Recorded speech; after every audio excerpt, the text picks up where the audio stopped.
seller getting a U&O, escrow money, and walkthrough.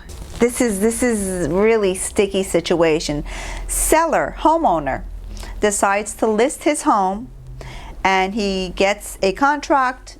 Beautiful. The buyer understands that he needs to look for another home, and he is asking for a use and occupancy, U&O. The seller sells the house to the buyer. He becomes a tenant for 2 weeks. Everything is very peaceful.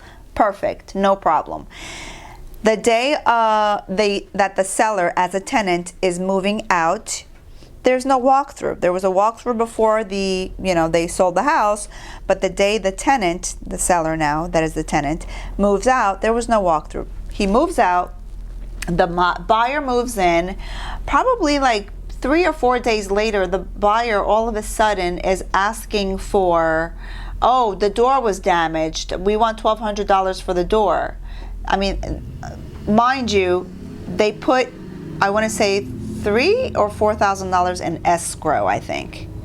What kind of audacity does the buyer have to come in a few days later to ask for money? Does the buyer have any rights?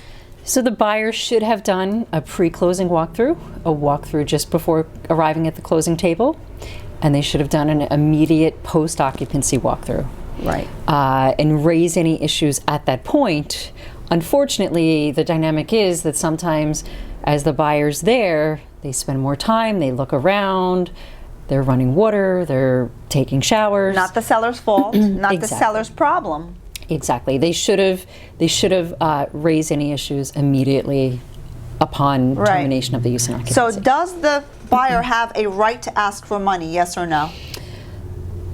It's a gray area. The terms of the use and occupancy would govern, first and foremost. So Yes. the first thing you do is look to the use and occupancy. Sometimes there's parameters in the use and occupancy saying the walkthrough's got to be done immediately after the use and occupancy. So in a nutshell, it's a gray area. It's a gray area. It's going to come down to the terms of the use and occupancy. I don't like gray. It's still a gray area, even if the terms of the use and occupancy are clear. So it's a fight. Probably still. It's a gonna be fight. Let's take it to small claims court. That's correct. Let's take it there. Yeah. I'm willing to take it there.